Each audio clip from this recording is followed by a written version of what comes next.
जय हिंद। स्वागत है आपका हमारे इस यूट्यूब चैनल में। आज हम करने वाले हैं छत्तीसगढ़ पंचायती राज के बारे में चर्चा। और इससे पहले हमने दो वीडियो डाले हैं, दो से तीन वीडियो, जिसमें हमने ग्राम सभा, पंचायती राज और 73वां संविधान संशोधन, और उससे पहले जो समिति थी बलवंत राय मेहता, अशोक मेहता, जीबी की समिति, इस सब समितियों के बारे में चर्चा किया है। आज हम चर्चा करने वाले बहुत ही महत्वपूर्ण टॉपिक, जिसका नाम है अनुसूचित क्षेत्रों में ग्राम सभा कैसे होती है। ठीक है। इससे पहले हमने जो सामान्य क्षेत्रों में ग्राम सभा है उसके बारे में चर्चा किया था।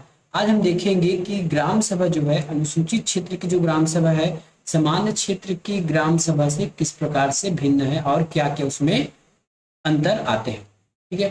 तो जल्दी से आज का वीडियो शुरू करते हैं। तो ये हमारे अध्याय 14 कम है। अभी तक हमने अध्याय 3 तक देखा है। चूंकि ये इस ग्राम सभा से संबंधित है, इसलिए आज हम ये अध्याय 14 का सबसे पहले देखेंगे। ठीक है।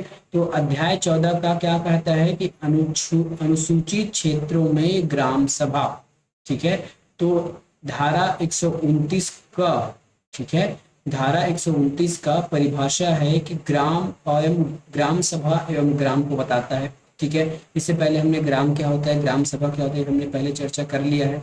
ग्राम क्या है ये पहले चर्चा कर लिया है। अब हम देखेंगे कि अनुसूचित क्षेत्रों में ग्राम ग्राम या फिर ग्राम सभा का गठन कैसे होता है।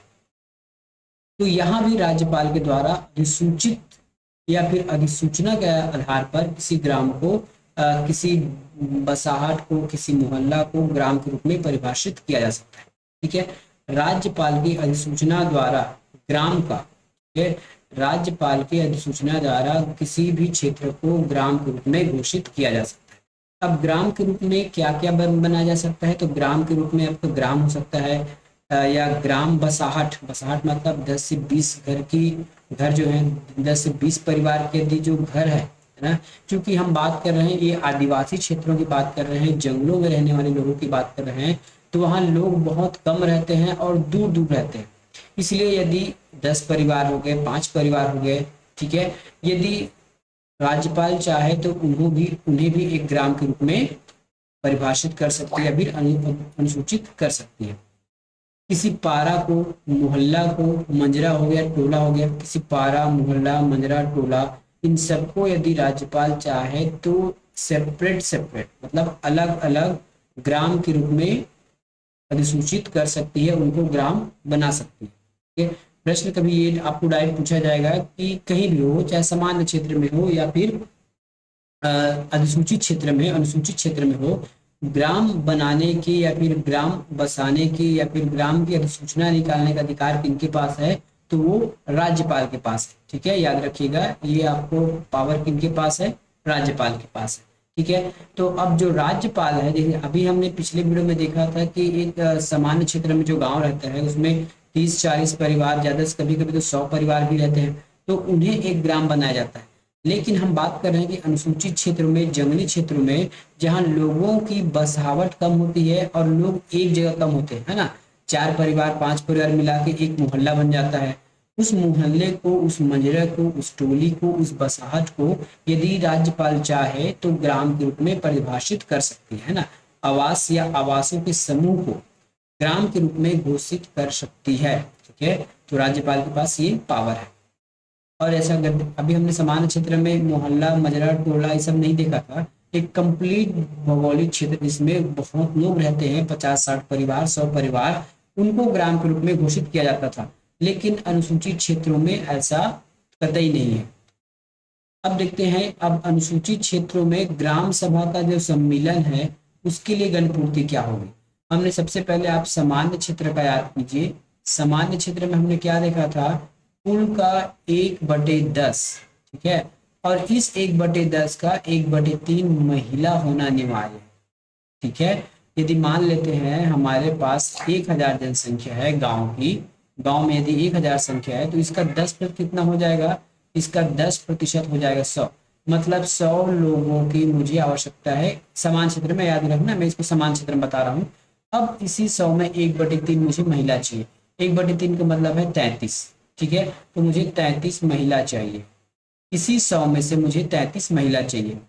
किसके लिए था ये नियम, सामान्य क्षेत्र के लिए। अब इसमें देखते हैं इसमें क्या है। तो हम अब यहां से देखने वाले हैं अनुसूचित क्षेत्र के लिए। तो ग्राम सभा के सदस्यों की कुल संख्या का 1/3, ठीक है, मान लेते हैं एक गांव में यदि 1000 लोग हैं तो इस 1000 लोग का 1/3, ठीक है, यहाँ 1/10 था, यहाँ 1/3 है, 1/3 जनसंख्या गणपूर्ति होनी चाहिए। साथ में इस 1/3 का 1/3 महिला भी होनी चाहिए, ठीक है। सबसे पहले अगर इसका 1/3 निकाले तो कितना होगा, मेरे ख्याल से ये आपका 333 के पास आएगा, है ना। अब इन 333 में कम से कम, तीन एकम तीन, तीन एकम तीन, 111 महिलाएं होनी चाहिए। टोटल 333 हमको गणपूर्ति चाहिए कुल। अब इस गणपूर्ति में से हमको क्या है, 111 महिलाएं होना अनिवार्य है, ठीक है। इसका मतलब ये है कि यहाँ गणपूर्ति अधिक है, ठीक है, यहाँ जो गणपूर्ति है वो अधिक है। 1/3 का मतलब यहाँ गणपूर्ति अधिक होना चाहिए, ठीक है। लिखा गया देखिए, ग्राम सभा के सदस्यों की कुल संख्या का 1/3, 1/3 भाग, एवं इनके 1/3 महिला अनिवार्य है, ठीक है। कितना अंतर है देखिए, समान क्षेत्र में मात्र 100 लोगों से काम बन जाता है, वही अनुसूचित क्षेत्रों में कम से कम आपके 333 आदमी आने चाहिए, उसमें भी 111 महिलाएं अनिवार्य है, ठीक है। तो ये है वहां की ग्राम सभा का नियम। ग्राम सभा के सम्मेलन सभा में उपस्थित सदस्यों में से कोई एक बहुमत से अध्यक्ष चुना जाएगा। सरपंच, उप सरपंच, पंच, सचिव नहीं हो सकता। याद रखिए, जब मैंने आपको पिछला वीडियो बताया था उसमें बताया था कि सामान्य क्षेत्र में जो ग्राम सभा की अध्यक्षता कौन करेगा, तो उस समय करता था आपका सरपंच, सरपंच नहीं होने पर पंच, उप सरपंच करता था, और उप सरपंच नहीं होने पर कोई अध्यक्ष को चुना जाता था। लेकिन लेकिन जो अधिसूचित क्षेत्र है ना, जो अनुसूचित क्षेत्र है, वहां ऐसा नहीं है। वहां यदि ग्राम सभा की अध्यक्षता करेगा तो ग्राम सभा में से किसी एक व्यक्ति को चुना जाएगा, सरपंच रहेगा तो भी, उप सरपंच रहेगा तो भी, ठीक है। मतलब यहाँ सरपंच और उप सरपंच को या फिर पंच को, और याद रखिएगा, है ना, पंच और उप सरपंच उनमें से नहीं होगा, ठीक है। अध्यक्ष चुना जाएगा, उसमें से पंचायत का कोई भी पदाधिकारी अध्यक्ष नहीं बन सकता।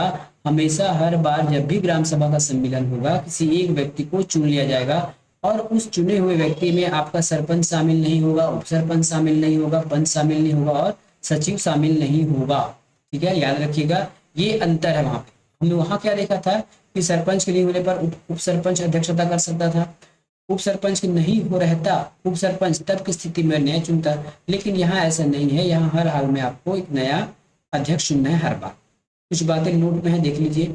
ग्राम पंचायत मांग पर अनुभागीय अधिकारी राजस्व द्वारा पृथक ग्राम सभा की घोषणा की जाएगी, जिसमें समष्टि समुदाय परंपराओं और रूढ़ियों के अनुसार क्रियाकलाप प्रबंधन किया जाएगा। मतलब अनुभागीय अधिकारी से हम मांग कर सकते हैं कि अलग अलग ग्राम सभा हो, और वो परंपरा के अनुसार, जैसा आदिवासियों का परंपरा है उसी अनुरूप ग्राम सभा का आयोजन किया जाए।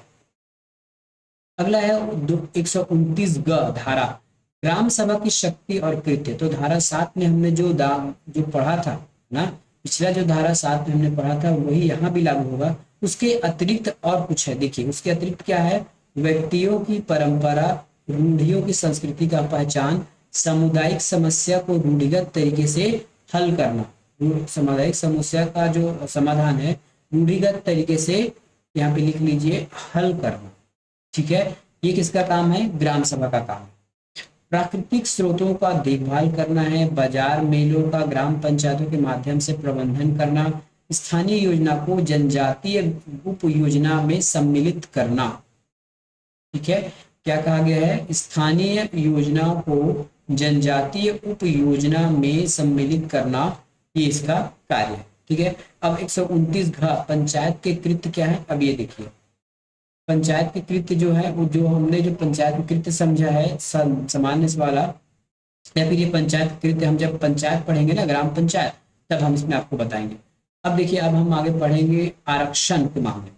हमने वहां भी आरक्षण पढ़ा नहीं था, जब पंचायत पढ़ेंगे तो आरक्षण पढ़ेंगे, लेकिन हम यहाँ आरक्षण पढ़ लेते हैं कि अनुसूचित क्षेत्र में किस प्रकार का आरक्षण होता है, ठीक है। उस पंचायत में निवासरत जनसंख्या के अनुपात में अनुसूचित जनजाति का आरक्षण होगा। याद रखिए, उस पंचायत में, मतलब जो जहां भी ग्राम पंचायत होगा, मान लेता हूं कि एक ग्राम पंचायत है और यहाँ 500 लोग अनुसूचित जाति के हैं, एसटी के हैं, ठीक है। 500 लोग हैं और टोटल जनसंख्या है 1000। तो 1000 में 500 जो लोग हैं, ठीक है, 500 जो लोग हैं वो तो एसटी है। इसका मतलब एसटी के साथ 50% आरक्षण होगा, ठीक है। एसटी के लिए 50% आरक्षण किया जाएगा, यही इसका कहने का मतलब है। तो उस पंचायत में निवासरत जनसंख्या के अनुपात में अनुसूचित जनजाति का आरक्षण किया जाना है, ठीक है। अनुसूचित जनजाति का आरक्षण किया जाना होता है। अब देखिए क्या पढ़ना है आगे हमको, ठीक है। किंतु कुल सीट का आधे से कम नहीं हुआ, ये भी बात है, याद रखिएगा। वैसे हमने यहाँ ऑप्शन आपको दे दिया था कि 1000 लोगों में यदि 500 लोग हैं तब तो ये बाय डिफॉल्ट 50% तो आरक्षण हो गया। लेकिन मान लेते हैं यही जो संख्या है 500 न होकर 400 होता तब, है ना। 1000 का 400 मतलब ये 40% हो गया। तो क्या एसटी को 40% वहां आरक्षण मिलेगा? ऐसा नहीं है, कम से कम वहां आधे सीट का आरक्षण होगा एसटी के लिए, ठीक है। आधे से कम नहीं होगा, ठीक है। आधे सीट से कम का आरक्षण एसटी के लिए नहीं होगा। यदि 400 से, यदि 500 से कम है, ठीक है, 500 से ज्यादा होगा तब क्या होगा कि वो उनके आरक्षण जो है जितनी जनसंख्या का अनुपात है उसके हिसाब से होगा। लेकिन मिनिमम आधा सीट का आरक्षण तो होना ही होना है। नेक्स्ट देखिए, पंचायत के अध्यक्ष सरपंच का पद अनुसूचित जाति के लिए आरक्षित होगा। अब ये अध्यक्ष कहने से आपको क्या समझ आ गया, ये आपका जिला पंचायत हो गया और ये जनपद पंचायत, और सरपंच के लिए ग्राम पंचायत। जो जो जिला पंचायत, यदि कोई जिला पंचायत अनुसूचित क्षेत्र के अंतर्गत आता है तो वहां का जो जिला पंचायत का जो अध्यक्ष है वो एसटी होगा, है ना। वो एसटी के लिए ही आरक्षित है। वहां कोई भी आरक्षण का जो लॉट सिस्टम है वहां काम नहीं करेगा, वहां कोई भी चक्रानुक्रम काम नहीं करेगा। वहां एसटी के लिए फिक्स है, मतलब फिक्स है, देयर इज नो चेंज, कोई भी चेंजेस वहां नहीं देखना मिलेगा। सेम टाइप होगा हमारा जनपद पंचायत के लिए। तो जनपद पंचायत में भी 50 एसटी के लिए आरक्षण होगा अध्यक्ष के लिए, और ग्राम पंचायत में सरपंच के लिए एसटी के लिए आरक्षण अनिवार्य है, इतना होना ही है। किंतु जहां अनुसूचित जाति जनजाति का व्यक्ति निवास नहीं करता है उसे अपवर्जित कर दिया जाएगा। अब ये आपके लिए एक नई बात आ गई। नई बात क्या आ गई, ये मैं मान लेता हूँ ये एक बहुत बड़ा भौगोलिक एरिया है, ठीक है। यहाँ पे एक ग्राम पंचायत है ना, ये एक जिला मान लेता हूँ, ये एक जिला है और यहाँ एक ग्राम पंचायत है। इन केस ऐसा तो वैसे नहीं होता, फिर भी इस गांव में एसटी की कोई भी एक भी व्यक्ति वहां निवासरत नहीं है एसटी का, तब की स्थिति में यहाँ का सरपंच कौन बनेगा? एज पर रूल हमने यहाँ देख रहे हैं कि हमको अध्यक्ष और सरपंच एसटी का कैटेगरी का लेना है। लेकिन नीचे वर्ड में ये कहा गया है, नीचे लाइन में, कि यदि उस गांव में कोई एसटी का जनसंख्या निवासरत नहीं है तब क्या है, हम इस नियम को विलोपित कर सकते हैं। यहाँ फिर यहाँ आ जाएगा आपका जनरल सीट आ जाएगा, ठीक है। यहाँ पे जनरल यू आर अनरिजर्व आ जाएगा, ठीक है, वहां अनरिजर्व आ जाएगा। जिला जनपद स्तर पर अनुसूचित जनजाति का प्रतिनिधित्व नहीं होने पर क्या कहा गया है, जिला जनपद स्तर मतलब जिला पंचायत जनपद स्तर पर अनुसूचित जनजाति का प्रतिनिधित्व नहीं होने पर सरकार जो है कुल सीट का 10% नामांकित कर सकती है एसटी लोगों का, ठीक है। यदि जिला या जनपद स्तर पर अनुसूचित जनजाति का प्रतिनिधित्व नहीं होती है तब राज्य सरकार जो है 1/10 कुल सीट का 1/10 जो है अन्य स्थानों से नामांकित कर सकती है। ओबीसी के लिए आरक्षण, ओबीसी के लिए स्थान आरक्षित किए जाएंगे जिनमें अनुसूचित जनजाति के स्थान को कुल मिलाकर 3/4 से अधिक ना हो, ठीक है।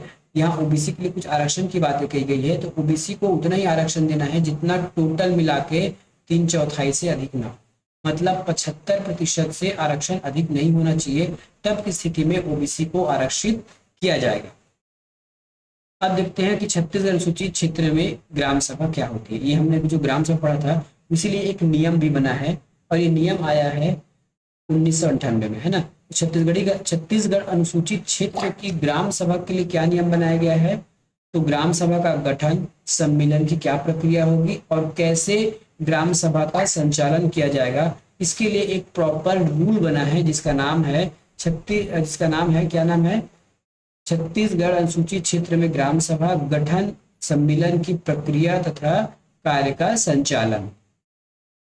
ग्राम सभा के सम्मेलन की तारीख, समय व स्थान सरपंच, उप सरपंच, सचिव द्वारा नियत किया जाता है। ये तो सामान्य स्थिति में भी होता है, ये आपके सामान्य क्षेत्रों में भी यही नियम लागू होता है कि ग्राम सभा के जो सम्मेलन होगा उसका स्थान क्या होगा, कहाँ पे होगा, कितने बजे होगा, ये सब तो सचिव, सरपंच या फिर सरपंच तय कर सकता है। पहली प्राथमिकता है सचिव को, सॉरी सरपंच को, यदि सरपंच नहीं है तो उप सरपंच को, और यदि उप सरपंच भी नहीं है तो सचिव जो है इस बात को तय कर सकता है कि कब और कैसे बैठक आयोजित किया जाएगा।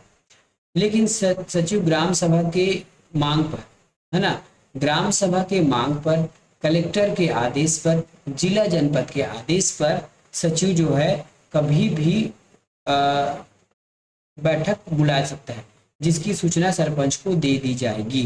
ठीक है, कलेक्टर हो गया, जिला पंचायत हो गया, जनपद पंचायत हो गया, या उच्च कार्यालय के आदेश पर भी क्या कहते हैं, ग्राम सभा बुलाएगा कौन, सचिव, और इसकी सूचना देगा सरपंच को कि इस तारीख को बैठक आयोजित किया जाना प्रस्तावित है। ग्राम सभा के सम्मेलन का संचालन, अब देखिए संचालन कैसा होगा। अध्यक्ष के बारे में तो बता ही चुका हूं कि जो ग्राम सभा में उपस्थित सदस्य होंगे उन्हीं में से किसी एक को चुन लिया जाएगा अध्यक्ष के लिए। तो जो ग्राम सभा का जो संचालन है अध्यक्ष द्वारा किया जाएगा। ग्राम सभा की राय से मुद्दों पर चर्चा होगी, जानकारी को पढ़ के सुनाया जाएगा, बहुमत से विनिश्चय किया जाएगा। ये वहां का कार्य संचालन है।